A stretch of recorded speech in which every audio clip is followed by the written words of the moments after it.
오늘 소개해드릴 책은 NFT 레볼루션, 현실과 메타버스를 넘나드는 새로운 경제 생태계의 탄생입니다.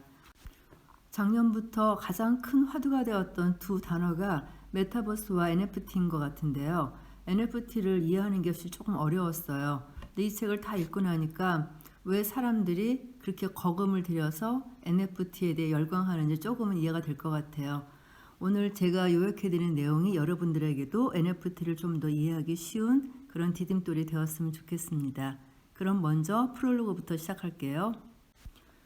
올해 연초부터 각종 미디어를 통해 세상을 떠들썩하게 하는 기사들이 쏟아져 나왔습니다. 비트코인, 메타버스 등과 더불어 말 그대로 대체 불가능한 기사들이었죠. 트위터 공동 창업자 잭 도시가 2006년에 작성한 역사상 첫 트윗이 대체 불가 토큰 NFT 형태로 경매에 붙여져 약 290만 달러에 낙찰되었다. 비플이라는 예명으로 활동하는 디지털 아티스트 마이크 윈켈만의 NFT 콜라주 작품 에브리데이즈가 세계적인 경매 업체 크리스티에서 무려 6,930만 달러에 낙찰됐다. 이번 거래로 비플은 현존하는 작가 중 제프 쿤스와 데이비드 호크니에 이어 세 번째로 비싼 작가가 됐다.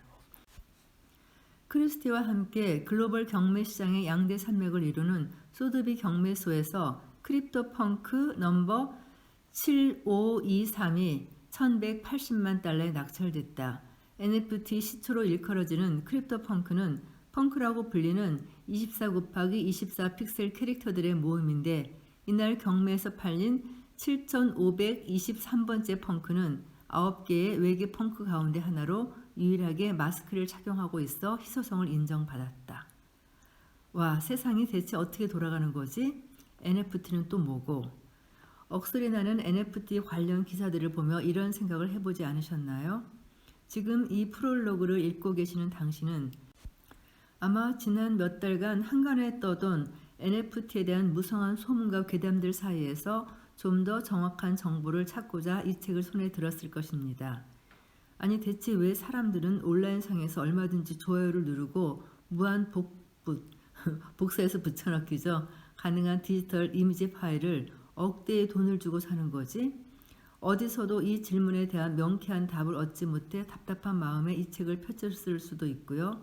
만약 당신이 크리에이터라면 NFT가 초래할 크리에이터 이코노미 시대의 변화가 궁금해서 만약 컬렉터나 투자가라면 NFT의 투자 가치에 대한 해답을 찾으러 왔을 수도 있겠네요.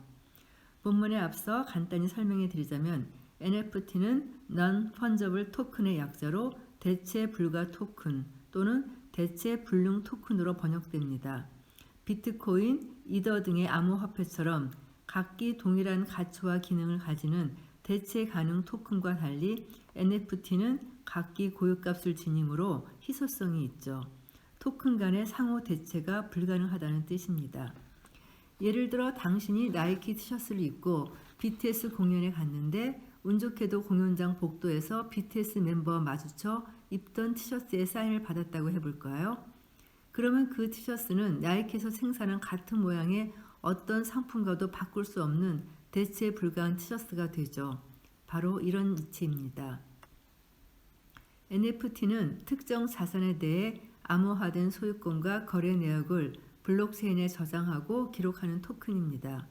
따라서 시간이나 장소와 관계없이 누구나 소유권을 투명하게 확인할 수 있고 거래 내역을 추적 증명할 수 있죠.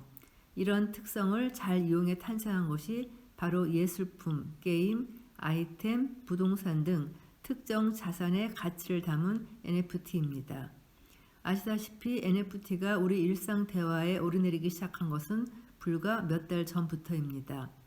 대략 2020년 말부터 큰손 NFT 거래들이 시작됐고 미디어 이곳저곳에서 NFT를 언급하게 됐죠.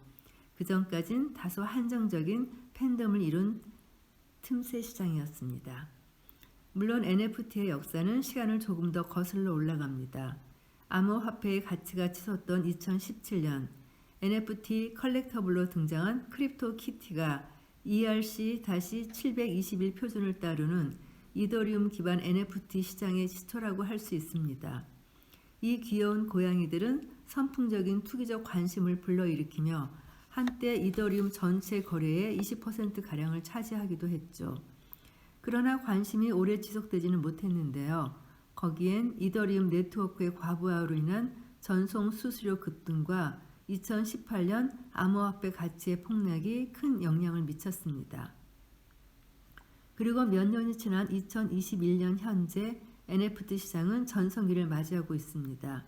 NFT 아트는 2020년 6월 1일 기준으로 그전 1년간 총 200만 달러 상당의 작품 거래가 이루어졌었는데 그 후 1년간의 총 거래량이 5억 달러를 넘겼으니 250배가 넘게 늘어난 셈입니다. NFT가 이제 더는 작은 시장이 아니라는 것을 보여준 거죠. 지금 도대체 무슨 일이 벌어지고 있는 걸까요? 2020년 12월 비플의 NFT 작품이 디지털 아트 역사상 최고가인 350만 달러에 팔렸고 이를 기점으로 많은 사람이 NFT에 관심을 가지게 됐습니다. 그리고 그 후 몇 달간 NFT 시장은 폭발적으로 성장했습니다. 혹시 팝 타르트 몸을 가지고 무지개 자국을 남기며 날아다니는 디지털 고양이 캐릭터 니안 캣을 기억하시나요? 10년 전 유튜브에 공개된 후 수억 회의 조회수를 기록하며 인기몰이를 했던 캐릭터죠. 이 캐릭터가 2021년 2월 탄생 10주년을 맞아 NFT로 재탄생하여 58만 달러에 팔렸습니다. 스포츠로 한번 가보실까요? 2021년 2월 NBA의 간판급 선수 르브론 제임스의 덩크슛 영상이 NBA 공인카드 트레이딩 공간에 NBA 톱샷에서 약 20만 달러에 거래되어 세상을 놀라게 했습니다. 음악 시장에서는 쓰리라우라는 이름으로 유명한 DJ 저스틴 블라우가 2021년 2월 NFT 음반과 특별한 경험에 관한 교환권을 경매에 붙여 약 1168만 달러를 벌어들였고 당시 단일 NFT 거래에서는 역대 최고가인 360만 달러를 기록하기도 했습니다. 물론 몇 주 후 비플의 에브리데이즈가 6,930만 달러에 팔리며 최고가 기록은 깨졌지만요. 특히 비플의 거래는 세계 최대 예술품 경매소 중 하나인 크리스티에서 진행된 만큼 의미가 컸습니다. NFT가 이제 더는 보수적인 제도권에서도 무시할 수 없는 시장이 됐다는 신호니까요. NFT, 놓치면 안 되는 급행 열차 같으면서도 손에 잡히지 않는 너란 녀석, 우리는 어떻게 해야 할까요? 아니, 뭔가를 하긴 해야 할까요? 당신은 아마도 몇 년 전 온 나라를 휩쓸었던 암호화폐 열풍과 몰락을 기억할 겁니다. 2017년 초 900달러 정도에서 거래되던 비트코인은 같은 해 12월 2만 달러까지 치솟았고 비트코인의 대안으로 주목받던 이더리움 또한 통화의 가치가 급등하면서 많은 투자자가 국내 암호화폐 거래소에 몰려들었지요. 실제로 서울 구석구석에서 그 열기가 느껴질 정도였는데요. 카페, 레스토랑, 학교, 회사 등 공공장소 어디를 가든 어린 학생들로부터 연세 지긋한 어르신들까지 비트코인과 이더를 비롯해 각종 알트코인 이야기로 하나 되는 모습을 볼 수 있었습니다. 당시 암호화폐 가격 폭등으로 매수 수요가 급증하면서 국내 거래소에서는 비트코인 가격이 다른 나라에 비해 많게는 50% 높게 유지되는 현상이 벌어지기도 했습니다. 바로 김치 프리미엄의 형성이었죠. 이런 과열 현상은 갑작스러웠지만 예견된 일이기도 했습니다. 어려운 시대를 살아가는 젊은이들에게 암호화폐는 적은 자본으로 투자할 수 있고 운이 좋다면 짧은 시간에 고수익을 얻을 수 있는 현실 탈출의 유일한 수단으로 보이기에 충분했으니까요. 2017년 말에 직장인 941명을 대상으로 한 설문조사에 따르면 응답자의 30% 이상이 비트코인과 같은 암호화폐에 투자하고 있다고 답할 정도였죠.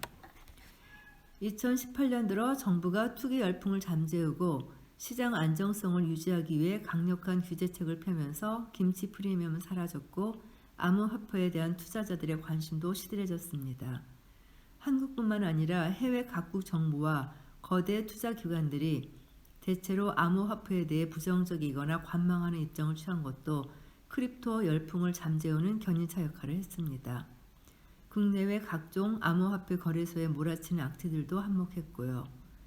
2018년 말 전 세계 암호화폐 시장 상황을 보면 비트코인은 2017년 12월에 기록한 사상 최고가 2만 달러 선에서 3천 달러 수준으로 80% 이상 하락했고, 이도 또한 2018년 초반의 최고점인 1148달러에서 100달러 선으로 90% 이상 급락했습니다. 사회 전반적으로 실물도 없고 사용처도 없는 불안정한 디지털 자산의 필연적인 종말이라는 부정적인 인식이 심어졌고, 많은 일반 투자자가 금전적인 상처를 입고 시장에서 빠져나가면서 1차 암호화폐 열풍은 막을 내렸죠. 시간이 흘려 2021년에 들어서면서 암호화폐가 다시 한번 세상을 뜨겁게 달구었습니다. 세계적으로 재등장한 크립토 열풍과 함께 국내 거래소에선 김치 프리미엄도 다시 고개를 들었고요. 비트코인은 4월에 6만 달러를 넘어 2017년 1차 급등기의 최고치와 비교해도 3배 이상의 가격으로 치솟았고, 이도 또한 5월 4,400달러에 다다르며 사상 최고가를 경신했습니다. 특히 NFT가 세계적인 열풍을 일으키면서 현재 NFT 발행에 가장 널리 사용되는 이더리움 플랫폼과 이더의 가치가 솟구쳤죠. 실제로 이더의 시가총액은 아직 비트코인에 못 미치는 수준이지만 거래량은 훨씬 앞서고 있습니다. 이렇게 다시 핫해진 암호화폐 시장을 바라보며 많은 분이 아마 이런 생각을 했을 겁니다. 아, 시간을 돌려 과거로 갈 수만 있다면. 2011년으로 돌아가 고작 몇 달러밖에 하지 않던 비트코인을 잔뜩 사모아 현재로 돌아온다면 얼마나 좋을까요? 아니, 돈도 돈이지만 블록체인이라는 새로운 기술의 태동, 세상을 바꾸게 될 그 거대한 움직임의 중심에서 처음부터 함께할 수 있었다면 얼마나 좋을까요? 변두리가 아닌 변화의 한가운데서 짜릿함을 느끼면서 말이죠. 우리는 어쩌면 포모가 아닌 포모와 증후군을 앓고 있는지도 모르겠습니다. 즉, 어떤 기회를 놓치는 것에 대한 두려움, fear of missing out이 아니라 새로운 기회를 또다시 놓치는 것에 대한 두려움, fear of missing out again 말입니다. 이런 증후군을 앓는 사람들이 세상이 참 많아서 연초에 비프를 트리거 삼아 NFT에 대한 관심이 세계적으로 폭발했고 지금까지 지속되는 게 아닐까요? 해외뿐만 아니라 국내에서도 수많은 크리에이터와 컬렉터 및 투자자들이 NFT 시장으로 뛰어들어 열기를 더하고 있습니다. 3월엔 국내 최초로 진행된 NFT 미술품 경매에서 마리킴의 작품 미싱 앤 파운드가 288 이더리움에 낙찰돼 화제가 됐죠. 또 다른 작가 요요즈는 4월 개인전 사운드 드로잉에서 국내 최초로 오프라인 전시 작품 중 일부를 NFT로 제작해 경매에 붙임으로써 이목을 끌었고요. 디지털 아트에 초점이 맞춰져 있던 국내 NFT 열기가 시간이 지날수록 타 산업으로도 확장되고 있는데요. 특히 강력한 팬덤을 소유한 K-팝과 디지털 소유권을 앞세운 NFT의 만남은 엄청난 시너지가 기대됩니다. 그 예로 4월 아이돌 그룹 에이스가 K-팝 최초로 NFT 포토카드를 선보여 팬들의 큰 호응을 얻었죠. 비슷한 맥락으로 5월엔 바둑기사 이세돌 구단이 인공지능 알파고를 꺾었던 지난 2016년도의 역사적 대국을 NFT로 발행해 팬들을 즐겁게 했습니다. 최근에는 카카오 계열사 그라운드 X가 자체 개발한 블록체인 플랫폼 클레이튼을 기반으로 누구나 손쉽게 NFT를 발행할 수 있는 크래프터 스페이스 서비스를 출시하기도 했죠. 2021년 하반기를 맞이한 지금 NFT는 점점 더 다양한 영역에서 우리 일상 속으로 깊이 들어오고 있습니다. 물론 2021년 5월 초 전 세계 NFT 시장의 총 거래액이 당시 기준으로 역대 최고점을 찍은 후 가파른 하락세를 보여 벌써 NFT 시장의 거품이 꺼진 것이 아니냐는 우려가 나온 시기도 있었습니다. 그런가 하면 장기적으로 봤을 때 단순한 시장의 조정일 뿐이라는 긍정적인 해석도 있었지요. 그 후 시간이 흘러 8월 중순을 지나는 지금 전 세계 NFT 거래액이 다시 한번 가파른 상승세를 그리며 전례 없는 최고점을 찍고 있습니다. 여기서 분명한 것은 이러한 시장의 성장을 이끄는 엔진이 NFT 아트뿐만 아니라 NFT 컬렉터블, 게임, 메타버스 내 부동산 거래 등 매우 다양해지고 있다는 것입니다. 포모와 이 기사라면 NFT는 일시적인 관심을 받다가 사라질 유행 또는 일부 암호화폐 투자가들의 단순 투기 대상이 아닌 우리 모두의 삶을 근본적으로 바꾸게 될 넥스트 빅싱인지도 모르겠습니다. 지금 우리가 인터넷 없는 세상을 상상하기 힘들듯 몇 년 후엔 NFT가 없는 일상을 생각하기 힘들어질지도요. 많은 이들이 말합니다. NFT가 특히 흥미로운 이유는 그 미래를 정확히 예측하기 힘들기 때문이라고요. 지금 이 프롤로그를 읽고 있는 당신의 생각은 어떤가요? 이 책은 현재 NFT 시장에서 일어나고 있는 많은 해프닝을 바탕으로 NFT를 좀 더 깊숙이 들여다보고자 쓰였습니다. NFT 시장의 다양한 면모를 살펴보고 이 열풍이 우리에게 시사하는 바가 무엇인지, 왜 NFT가 2021년을 살아가는 우리에게 찾아왔는지 그 기회와 가능성을 탐구해 보고자 합니다. 물론 NFT 시장이 가지고 있는 취약점과 리스크도 살펴봐야겠죠. 초기 시장인 만큼 제도적으로 정비되지 않은 부분들이 많고 또 시장의 변동성을 봤을 때 2017년 이니셜 코인 오퍼링 ICO처럼 곧 사그라질 투기성 거품이 아니겠냐는 비판적인 시각도 존재하니까요. 우리 저자 일동은 올해 초 세상을 NFT에 푹 빠지게 했던 비플의 에브리데이즈와는 비교도 안 되는 굉장하고 신나는 매일이 NFT와 함께 오고 있다고 확신합니다. 무엇보다도 우리를 들뜨게 하는 것은 NFT가 우리 미래의 종착역이 아니라는 것입니다. 우리는 NFT를 통해 구체화되고 있는 좀 더 광범위한 토큰 이코노미에 대한 꿈을 꾸고 있습니다. 그래서 그 미래를 당신과 함께 바라보고 기대하며 NFT 탐험을 떠나보고자 합니다. 상상해 보세요. 아티스트 스스로도 인지하기 힘든 창작의 불꽃이 토큰화되어 온라인에 존재하는 무수히 많은 사람의 기억 속에 영원히 저장하는 것을요. 음악가가 무대에서 관객들과 나누는 그 특별한 즉석의 순간들 또한 토큰이라는 매개체를 통해 세계 곳곳의 골목으로 전파되겠죠. 그리고 그 정제되지 않은 순간의 아름다움을 진정으로 아끼는 이름 모를 누군가에게 소유라는 이름으로 선물될 것입니다.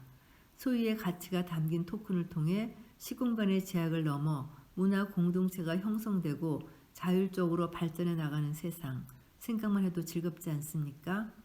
낯설기만 했던 NFT라는 용어가 어느새 익숙해졌습니다. 디지털 원본을 증명하고 희소성의 가치를 부여해주는 NFT의 특성상 작품의 고유성이 중요시되는 예술시장을 중심으로 급성장했지만 이젠 예술 영역을 넘어 소유권이 거래될 수 있는 다양한 분야로 그 영향력이 확장되고 있습니다. 그리고 그 과정에서 우리가 당연시했던 삶의 많은 부분이 보편화된 상식이라 여겼던 세상의 많은 지식이 바뀌고 있습니다. 개개인의 가치관과 라이프 스타일이 바뀜에 따라 각종 산업과 조직의 환경도 함께 변화되어 가겠죠. 따라서 NFT 아트나 블록체인 기술 등 겉으로 보이는 새로운 현상들뿐만 아니라 이 같은 현상 변화가 몰고 올 보다 거시적인 변화까지도 같이 생각해 봤으면 좋겠습니다. 아직 우리는 NFT가 제시하는 수많은 가능성 중 일부만을 보고 있을 뿐이고 더 많은 기회가 우리를 기다리고 있으니까요. 우리 함께 포모아를 발판 삼아 NFT가 가지고 있는 무한한 가능성을 두드려보지 않으시겠습니까? 그럼 다음 시간 본문 내용에 앞서 본문의 목차만 잠깐 소개해드리고 이 리뷰를 마칠까 합니다. 본문은 모두 5가지 파트로 나눠져 있고요. 파트 1은 NFT 시대가 온다. NFT가 무엇이고 NFT 역사는 어떤 것이고 이런 개괄적인 내용을 담고 있고요.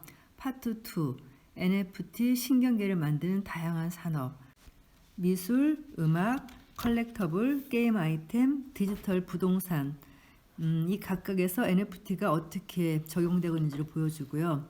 파트 3에서는 NFT 제작의 모든 것, 직접 민팅하고 어떻게 성공해서 만들었는지에 대한 사례를 들고 있고요. 파트 4에서는 셀럽 인터뷰를 통한 NFT의 가치 평가, 이 파트에서는 NFT 작가들, 해커타오라든가 미스터 미상, 하윤, 그리고 일러스트레이터, 문형훈, 콜드 같은 사람들을 인터뷰한 내용이 들어있는데 이 인터뷰 내용이 실제 NFT가 왜 가치가 있고 왜 사람들이 그것을 투자하는지 이해하는 데 많이 도움이 되는 것 같아요. 그리고 마지막 파트에서 NFT 시장의 현재와 미래, NFT가 주는 시장의 기회들, 그리고 취약점, 리스크 이런 것들에 대해서 다뤄보는 내용으로 구성이 되어 있습니다. 오늘 리뷰는 여기서 마치고요. 다음 파트에서는 본문 내용 중에서 몇 가지 요약만 발췌해서 전해드리겠습니다. 감사합니다.